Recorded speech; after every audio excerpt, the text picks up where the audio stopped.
Hey guys, welcome back to my channel. So today's video is actually inspired by one of my friends who was telling me a story about an incident that had occurred to her while she was working. So then we started going back and forth telling each other stories about traumatic event as we were working, and it got me thinking, like, I can only think of two that really come to my mind at the moment that I think are worth sharing the most. So I decided, why not tell all of you wonderful people all of my interesting / scary work stories. So without further ado, let's get started. My first work story is I worked two jobs in high school. I was a cashier at a dance studio in the store, and then I was a cashier at a pool right next to my house. So this was, I think, my first year working at the pool job, and a man came in and he was like, I want admission to go in. I said, okay, do you live in my town? He said, yes. So I said, okay, it'll be $9. He pays me the $9, and then he moves on to the next station, which is bag check. Just make sure you don't bring in food, any drink that's not water, like alcohol, just stuff that you can't bring into the pool. He goes in, he's fine, he makes it through clearance, and I forget about him. An hour later, I see that he's being escorted from the pool. Like, he was told he can't be there anymore. And I started asking my supervisors, what's going on? Like, why is he being escorted? And they were saying he was doing a lot of things that he wasn't supposed to. Like, he was just making a lot of interesting comments and things that were making other patrons uncomfortable. And then we're just like, okay, so that's not uncommon. Like, a lot of people do things that are against the rules, and then we just tell them to leave.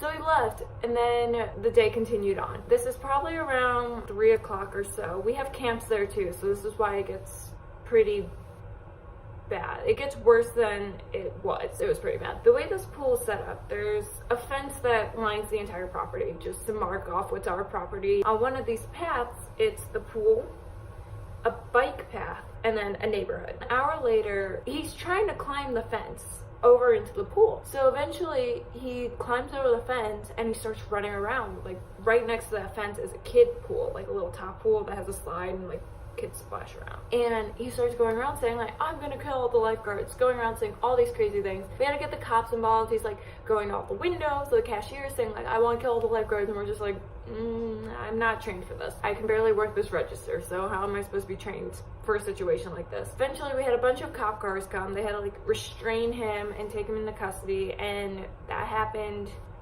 3 or 4 years ago now, and we still have his mugshot. I don't know. In the time, it was more traumatic. Like, I guess I couldn't relate as much because I wasn't a lifeguard, but it was just a scary moment.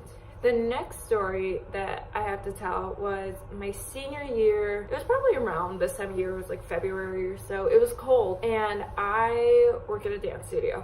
So I was the cashier at the shop, and I got there at 3:45 like I always did after school. So I'm in the store, and the way the store is set up is you walk through a set of doors, and there's a long hallway with the studio at the end, and then my store branches off of that.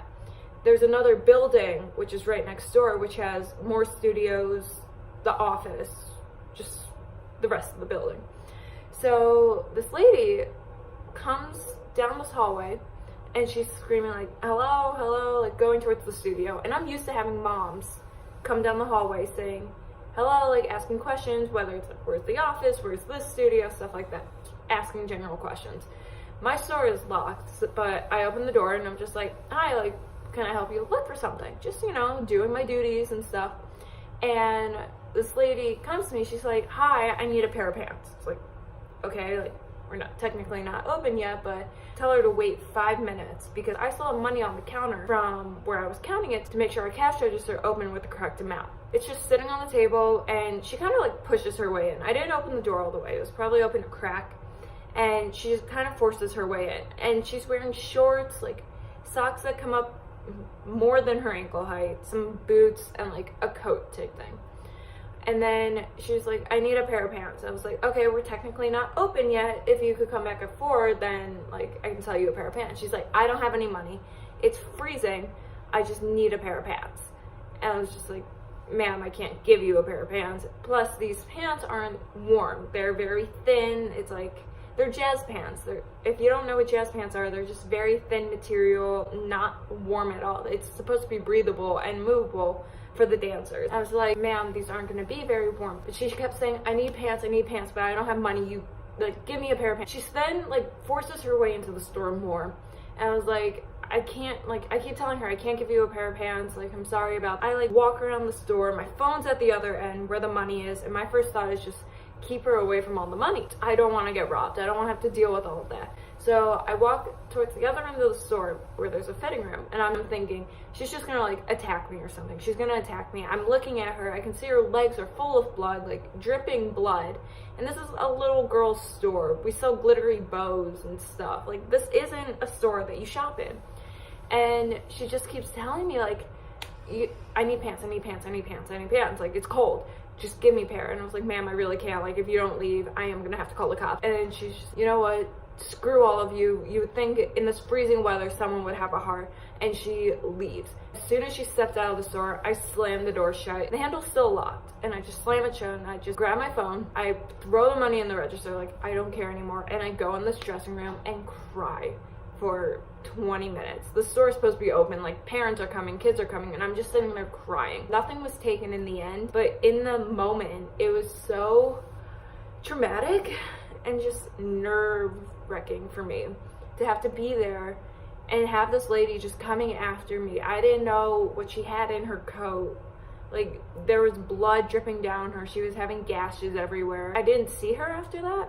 Like, when I was leaving, I didn't see her. But just in the moment, it was scary. So that's all I have for you guys today. I hope you enjoyed today's video. Sorry if it was a little uneventful. I had previous plans, but I decided to push those off to another day because the quality wasn't up to standards of what I want put out for you guys. But if you enjoyed this video, please give it a thumbs up, comment down below, subscribe to my channel, and hit that bell icon to be notified every time I upload. All my other social media is in the description below, so be sure to check that out, and I'll see you all next week.